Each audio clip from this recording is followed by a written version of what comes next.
وعلیکم السلام ورحمۃ اللہ وبرکاتہ۔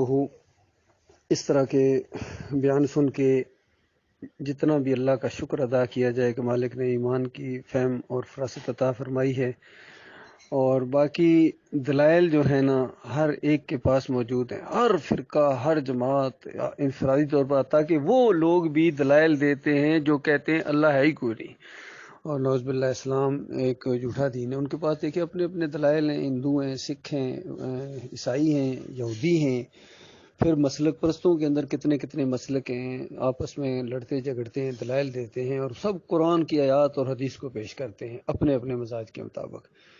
ان سب کا توڑ اللہ تعالیٰ نے کیا ہے کہ دیکھو یہ جو لوگ اس دعوت کے اوپر ایمان لا رہے ہیں نا، نبی علیہ السلام کے اوپر جو کلام نازل کیا جا رہا ہے، اور یہ جو دعوت اٹھی ہے اس کے اوپر جو ایمان لا رہے ہیں اولین لوگ، ان کی طرح ایمان لاؤ گے تو مومن ہو تو مانا جائے گا، ان کی طرح نہیں لاؤ گے تو بس اپنے ایمان کو اپنے پاس رکھو، پھر تمہارا اپنا ایمان ہوگا، پھر تمہارے اپنے مزاج کے مطابق وہ ایمان ہوگا اور نہیں قبول کیا جائے گا، ان کی طرح لاؤ۔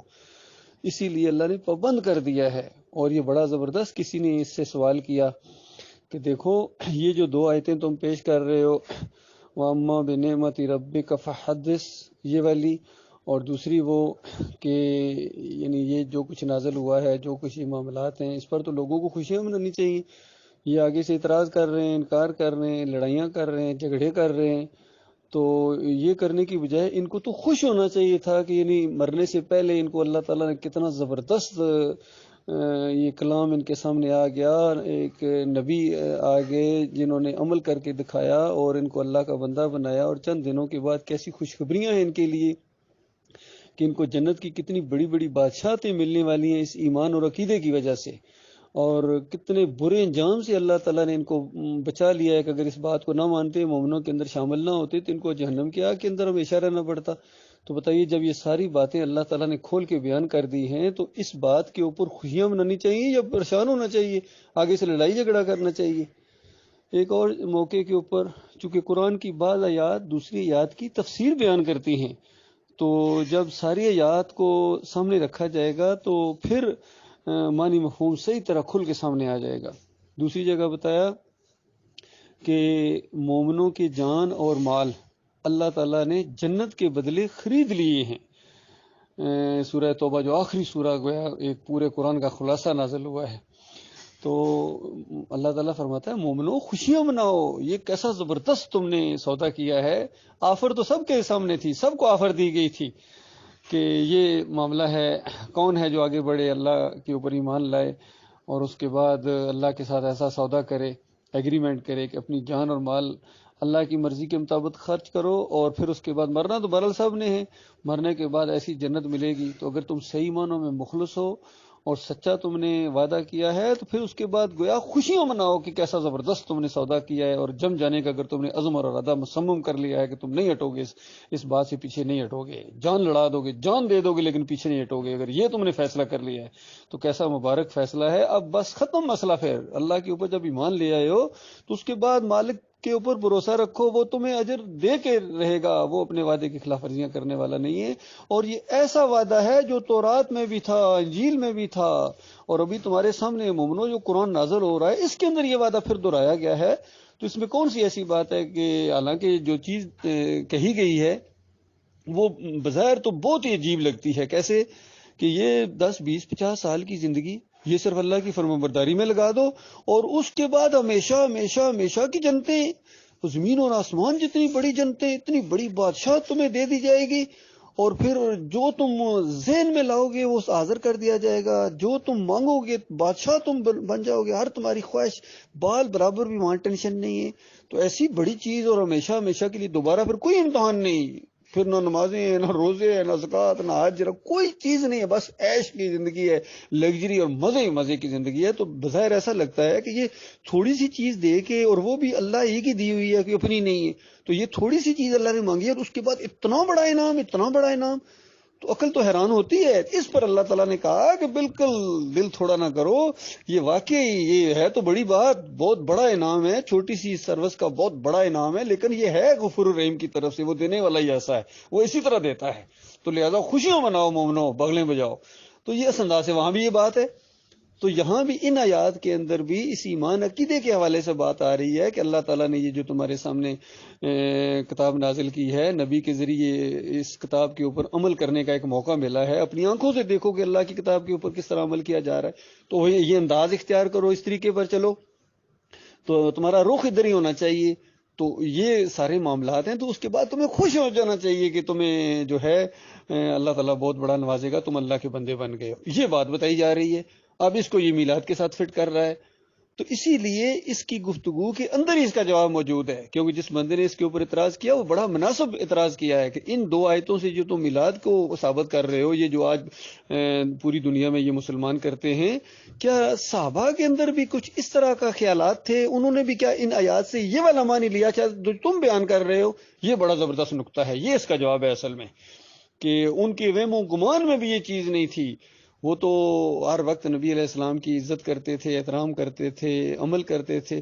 باقی جب ان کے پاس کسی بھی معاملے میں کوئی دلیل نہیں ہوتی ہے نا، تو پھر یہ خاص واقعہ کوئی نہ کوئی ایسا ہوتا ہے جس کو یہ لے کے آتے ہیں وہ لوگوں کو دھوکہ دینے کے لیے. جس طرح جب ہم ان کو کہتے ہیں کہ دین کے اوپر جو اجرت لیتے ہو، نماز پڑھانے کے پیسے، اذان دینے کے پیسے، یہ کہاں سے لے کے آئے ہو؟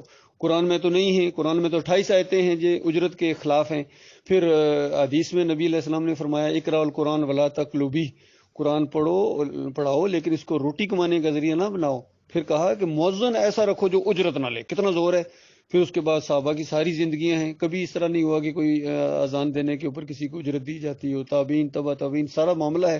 یہ بہت بعد میں لوگوں نے شروع کیا ہے. حتیٰ کہ یہ جو انفیوں کی کتاب کے اندر لکھا ہوا ہے، جہاں ابو حنیفہ رحمۃ اللہ علیہ کا فتویٰ ہے کہ نماز پڑھانے والا امام جو پیسے لیتا ہے، اذان دینے کے بعد جو اس کی اجرت لیتا ہے، اور قرآن و حدیث اور فقہ کی دینی تعلیم دینے کے اوپر جو پیسے لیتا ہے، ناجائز لیتا ہے، حرام لیتا ہے. اور ان کے شاگردوں نے اس کی تشریح کی کہ ہمارے استاد نے یہ بات کی ہے حرام اور ناجائز ہے، یہ اس طرح ناجائز ہے جس طرح ایک بازاری عورت اپنا جسم فروش کر کے جو پیسے، اس طرح حرام ہے. اتنی کراہیت اندازہ لگائیے. تو اب اس کے جواب میں ان کے پاس کچھ بھی نہیں ہے مولویوں کے پاس. اس کے جواب میں کون سا واقعہ لاتے ہیں؟ وہ دیکھو جی، وہ ایک موقع کے اوپر وہ جو مجاہدین گئے تھے اور وہاں انہوں نے ضیافت نہیں کی تھی، تو بکریاں لی تھی یا نہیں تھی؟ لی تھی. وہ دم کیا تھا اور وہ جو بچھو کے کانٹے کے اوپر بکریاں لے لی تھی نا، تو لہذا دین کے اوپر اجرت لینا چاہے. وہ ایک خاص واقعہ تھا، خاص واقعہ، تو عام روٹین نہیں تھی. اسی طریقے سے یہ جو پیش کر رہے ہیں کہ صحابہ تو وضو کا پانی نہیں نیچے گرنے دیتے تھے. یہ ایک خاص واقعہ تھا صلح حدیبیہ کے موقع کے اوپر، جب آپس میں صلح ہو رہی تھی. پہلے ایک سردار آئے، بات نہیں بنی، وہ واپس چلے گئے. پھر دوسرے سردار آئے، وہ پھر بات نہیں بنی. پھر ایک تیسرا آدمی آیا، تو نبی علیہ السلام نے دور سے ان کو دیکھ کے کہا کہ یہ اب تمہارا کام ٹھیک ہو جائے گا، یہ مناسب آدمی ہے. تو اس نے جب دیکھا کہ یہ جو، کیونکہ اس سے پہلے والے سردار نے آ کے کیا کہا تھا، جب کوئی بات چیت ہو رہی تھی تو نبی علیہ السلام کو اس نے کہا کہ دیکھو ان لوگوں کی وجہ سے اتنی بڑی لڑائی نہ مول لے لو، یہ قریش کے ساتھ ٹکرا جاؤ گے تو یہ جو تمہارے ساتھ ہے نا، یہ ابو بکر عمر ہوگی، اشارہ کیا سب لوگوں کی طرف، یہ جنگ جیسی شروع ہوگی تمہیں چھوڑ کے بھاگ جائیں گے، ان کے اوپر بھروسہ نہ کرو، تمہیں ہمارے حوالے کر دیں گے. تو اس کے بعد نبی علیہ السلام کیا نام ابو بکر صدیق نے ایک سخت بات کہی تھی جو آپ سب لوگ جانتے ہیں.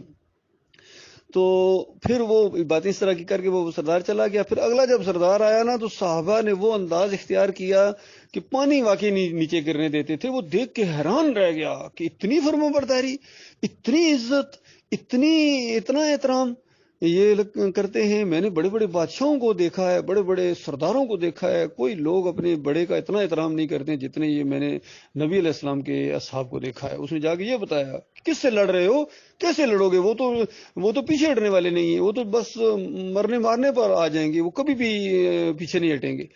تو یہ انداز تھا، ایک خاص واقعہ تھا. وہ یہ نہیں کہ ہر روز نبی علیہ السلام جب وضو کرتے تھے تو لوگ وہ نیچے پانی نہیں کرنے دیتے تھے، یہ ایسا ہر روز کی روٹین نہیں تھی. تو یہ دیکھیں خاص واقعہ یہاں فٹ کر رہا ہے. تو یہ معاملہ اصل میں ان کو بالکل فہم نہیں ہے. اصل میں شرک اور کفر کے اوپر یہ بالکل جم گئے ہیں. ان سب نے اس جھوٹ کے اوپر انہوں نے عہد کر لیا ہے، اس پوری قوم کے، ان کے مولویوں اور پیروں نے، ان کی عظیم اکثریت نے، کہ بس شرک پر جم جانا ہے. شرک ان کے نزدیک سب سے بڑی سچائی ہے. اور جو حقیقت توحید ہے، اللہ کی وحدانیت ہے، اس سے ان کو چڑ ہے۔ اصل میں یہ جو لڑائی جھگڑے کرتے ہیں نا، یہ اصل میں اس چیز سے چڑھتے ہیں۔ اس چیز کا بھی اللہ تعالیٰ نے قرآن میں ذکر کیا ہے کہ اے نبی، یہ تمہارے دشمن نہیں ہیں، تمہاری تو باتوں میں تو صادق امین اب بھی ماننے کے لیے تیار ہیں۔ ان کو اصل میں پرابلم میرے سے ہے کہ جب میری بات تم پیش کرتے ہو تو اس کے بعد یہ آگے سے سیکھ پا ہو جاتے ہیں۔ یہ اصل میں توحید کے دشمن ہیں، ایمان کے دشمن ہیں، عقیدے کے دشمن ہیں۔ تو لہٰذا فکر نہ کرو، انہوں نے میرے پاس ہی آنا، میں ان سے نپٹوں گا اور ان کو ایسی سزا دوں گا کہ ان کے ہوش ٹھکانے آ جائیں گے۔ تو یہ معاملہ ہے بھائی، اللہ تعالیٰ غور و فکر کرنے کی توفیق عطا فرمائے۔